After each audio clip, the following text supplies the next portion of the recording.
All right, let's do it, y'all. Let's get to it.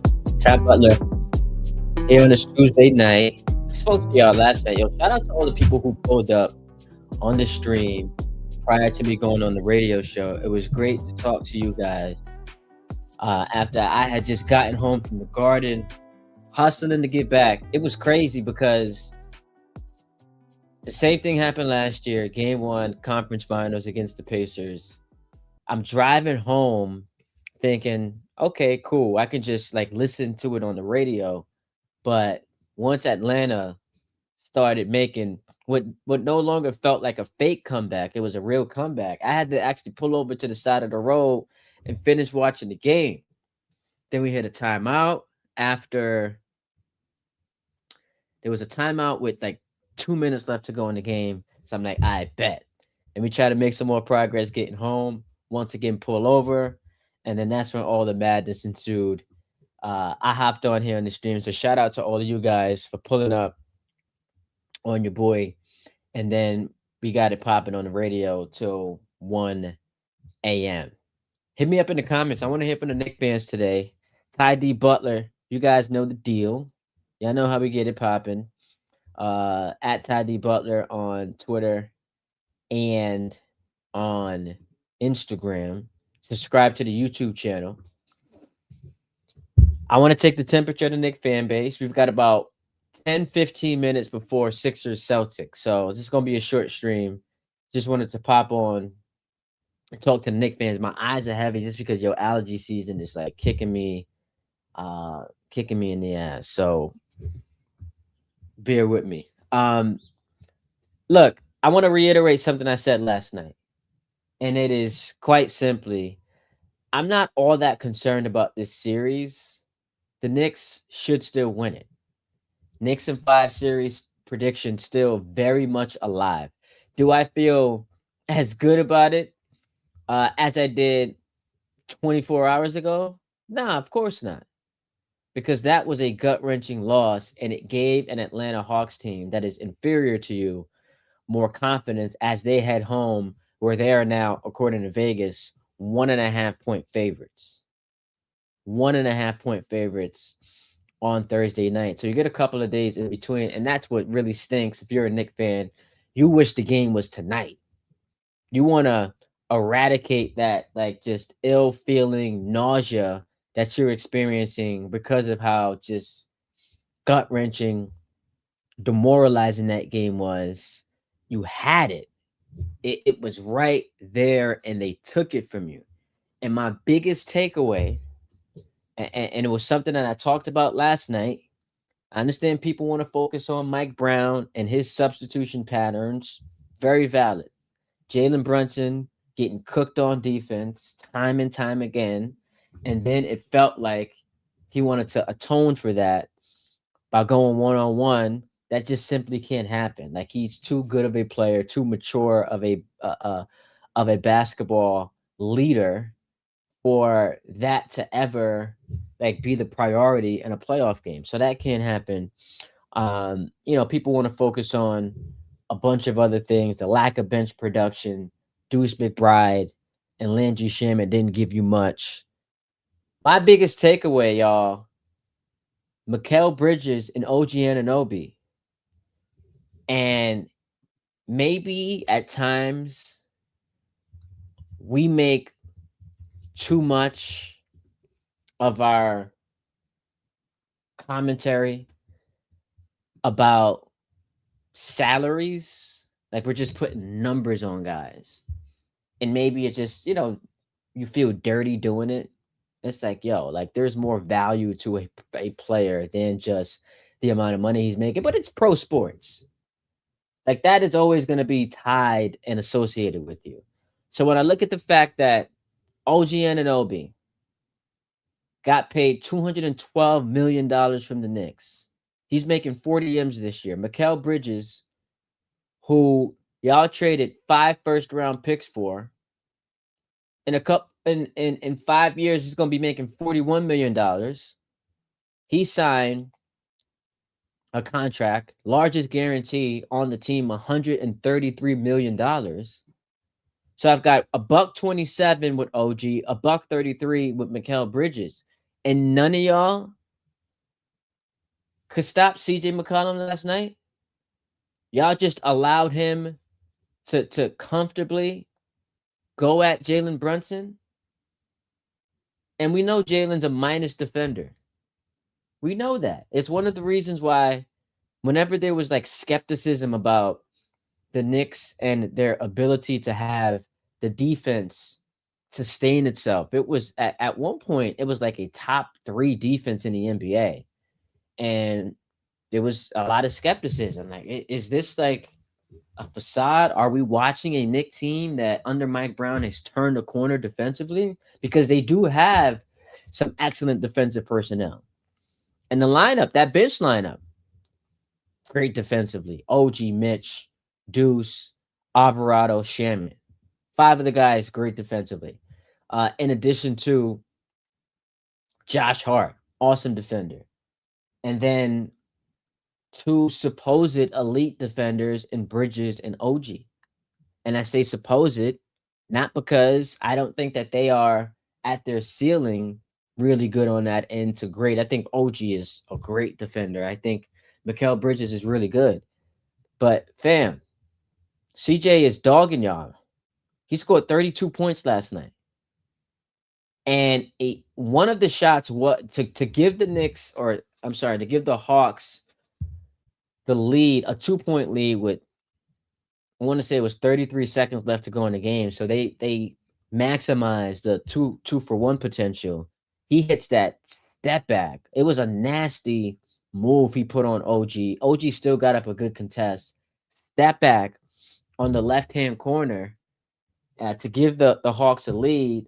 Back come the Knicks. Brunson, he gets swiped. Nickeil Alexander-Walker was sensational in the final, like 3 minutes of that game on Brunson.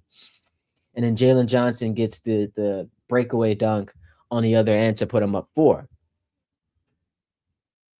So that is one great defensive sequence for OG. But where was this the entire time that CJ was going at y'all? I saw him picking on Brunson, and after the game, I loved it. Yo, one of the things that I really love about playoff basketball is that, and this is where like the NBA, I think, is ahead of other sports, including basketball. I mean, I'm sorry, including the NFL, and that the personalities really drive many of these storylines, and that I find to be interesting.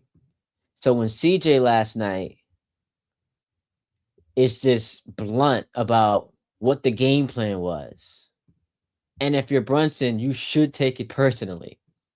He came out and was like, "Yeah, I was going at Jalen. Like that's what I wanted to do."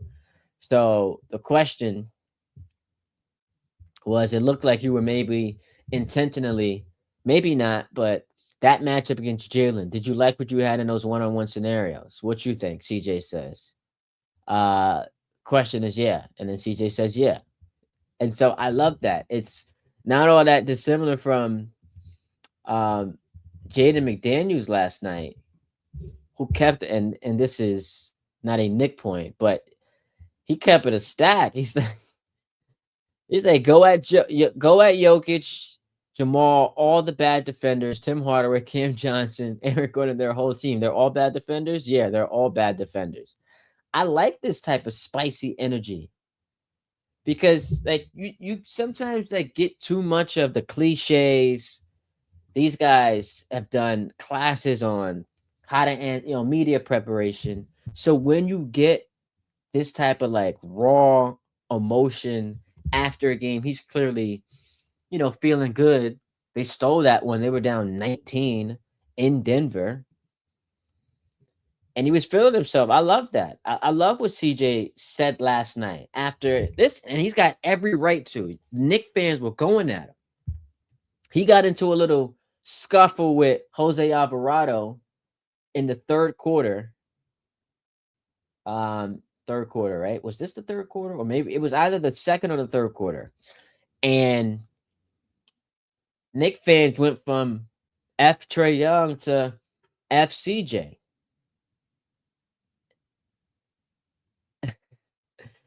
And he was like, bring it on. He did this. He was like, yo, bring it on, bring it on. That's what I like. And the cool part for me was being in the Garden, and you want to observe when the player who is being tormented by the fans, when it actually registers for them what the fans are saying. So I was paying attention to that. Like you hear it, emanating from behind me. And I'm like, all right, this is gonna catch on. So it starts to catch on. It's moving around MSG, and I'm like, all right, and I'm staring at CJ. I'm on the bridge, so I'm up high, but I'm staring at CJ just to see that moment where he understands what the crowd is saying. And when he did, he heard it. He like smiled a little bit. He started shaking his head, and he was like, "Yeah, bring it on. That's what I want to hear." And then he went on to miss his next like 3 shots, and I'm like, "All right." So he's folding. Nah, he didn't fold. He started turning up on them, and delivered the game-winning bucket. Now he had a chance at the free throw line to not ice it, put them up 3, and he missed both. So there was this was quickly going to become a choke moment.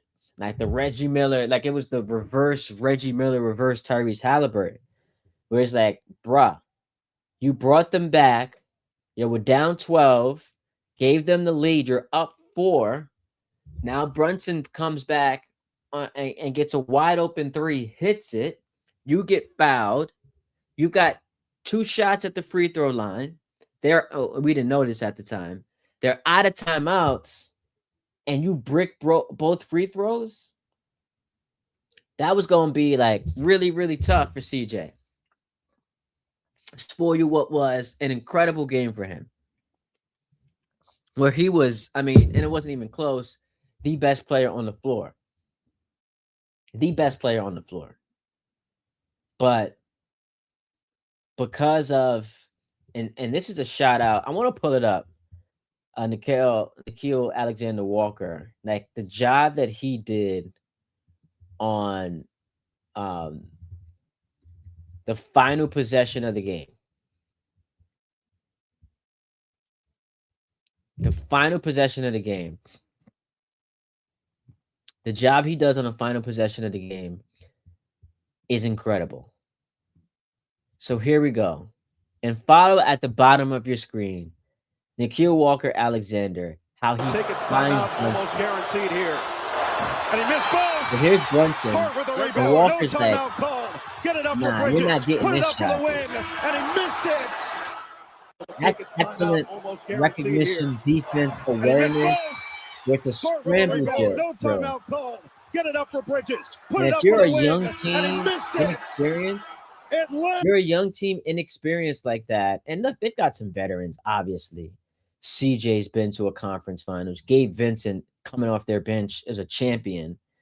Naw, was in Minnesota. Kuminga was in Golden State. Excuse me. So it's not like they're devoid of playoff experience. Like this is different from the Pistons last year. But this group together in that building with the crowd going crazy, one of the best home court advantages in the sport, and you just watch a guy who was on his way to delivering you an improbable win miss back-to-back free throws. The fact that Nickeil Walker, Nickeil Alexander Walker, I was trying to ISO the shot, immediately finds Brunson, and this is good coaching by Schneider, who's going over every single situation. Everything that could possibly happen, we are going to account for it. And Nickeil Alexander Walker finds Brunson, and it's like, you're not getting the ball. Josh throws it up to Bridges, who actually, has a chance. Like, he steps back. Like, he's got a chance. If he just keeps going, he can get to the rim. And at work, Jalen Johnson's guarding him, who's a really good defender. But at worst, bro, like, maybe draw some contact. If he just keeps, there's 2 seconds here. Let me back it up. Right before he takes the step back. So he's now going for it. 2.6 seconds. You can take a couple of more steps with your long ass legs to get to the basket. And I understand this is his shot. This right here, little step back, great defense by Jalen Johnson, getting the contest without fouling. Go to the basket, bro. Like you had a chance to get to the basket, but and that's the thing that annoys a lot of Knicks fans. Like his just allergy to get into the free throw line. Well, look, we understand your role. You're a shooter. You're a mid range dude. But go to the in that spot. Go to the basket. Josh even. I think Josh, if he just keeps the ball, now he's pushing it, and it's a lot of time. I'm sorry, it's not a lot of time. It's 5 seconds when you get the rebound. Because I was wondering if Josh is able to just keep going and do the Josh Hart thing where he just barrels. If Josh holds on to the ball a little bit longer, Atlanta's defense is not set, and I think you can create a better shot. Let me pull it back up for y'all. Nerd out a little bit. So if Josh right here has decided he's about to pass it because he sees Bridges, and I don't know if he's able to like see Bridges and then see the clock. Like there's just a lot happening, games on the line. But if he just instead of picking up the ball, there's 4 seconds here. If he just keeps dribbling, is CJ gonna cut him off? Now Dyson Daniels is here. He's here, but if he just keeps dribbling, I don't know that Cat gets up the floor. Like it's a scramble drill. So it's hard to criticize Josh in that situation. Bridges just has to hit that shot. Bridges had a couple of shots in the fourth quarter that he just got to hit. And unfortunately, he did not hit them. All right. So, big picture, I'm not concerned about the Knicks as far as this series goes. I think they're going to win it. They're the better team. And I've gone over all of the advantages that they had coming into the series that they still have. They've got the two best players. They've got, they are the more experienced group. They're battle tested. And I think that because of the expectations, the Knicks have shown they have the ability to meet the moment, particularly in the face of adversity. So all of those advantages, best player in crunch time still belongs to the Knicks, despite what happened in that game yesterday. So with all of those things still working in their favor as they head to Atlanta, a place they won. What was this? 2 weeks ago now. They went to Atlanta, stopped their long win streak. I still feel good about them, but big picture, if you are a Knicks fan, the concern has to be when this is a part of your DNA, like blowing games like that, when that's a part of who you are and what you become, because we saw it in the Pistons series last year, we saw it in the conference finals against the Pacers, and now we saw it on full display yesterday. When that is part of your identity, how much can we trust you when it comes to winning 4 playoff rounds, which is how you get to 16 wins and a championship? Is this a championship team? Are they a legitimate contender? I think so. But they do have these lapses where they get exposed.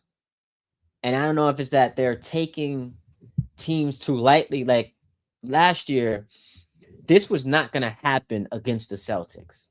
And the reason why this was not going to happen against the Celtics was because the Celtics had their attention. And it was actually the reverse, right? Boston didn't take the Knicks seriously, and the Knicks benefited from that. But when it comes to a team like Atlanta that's feisty, that clearly does not get rattled, that understands we can hang with these boys. When it comes to that team, even when the Knicks go up double digits, they tend to revert back to being the regular season Knicks. And the regular season Knicks at times did not take their opposition seriously because they didn't think that their best was required for 48 minutes. And yesterday, their best was required for 48 minutes. and they gave you a good 36. So I don't think it's going to cost them in this series, but just big picture, long term, you worry about, is that the type of team you're going to be able to trust to win 3 straight playoff rounds? We shall see. We shall see. But that'll do it for us tonight. I appreciate y'all for hopping on. Make sure you subscribe to the YouTube channel at Ty D Butler. I'm here, man. I'm about to go watch the Yankees, the Mets, and the Celtics Sixers game. So a heavy sports night. You've got my boys in LA playing game 2 against the Rockets. So I'm pumped for that. Still no news on Durant. See if he plays tonight. But yeah, loaded sports night. Last night was incredible, man. The end of Nuggets Timberwolves, that series is, like, we're always gonna get gems. Always. So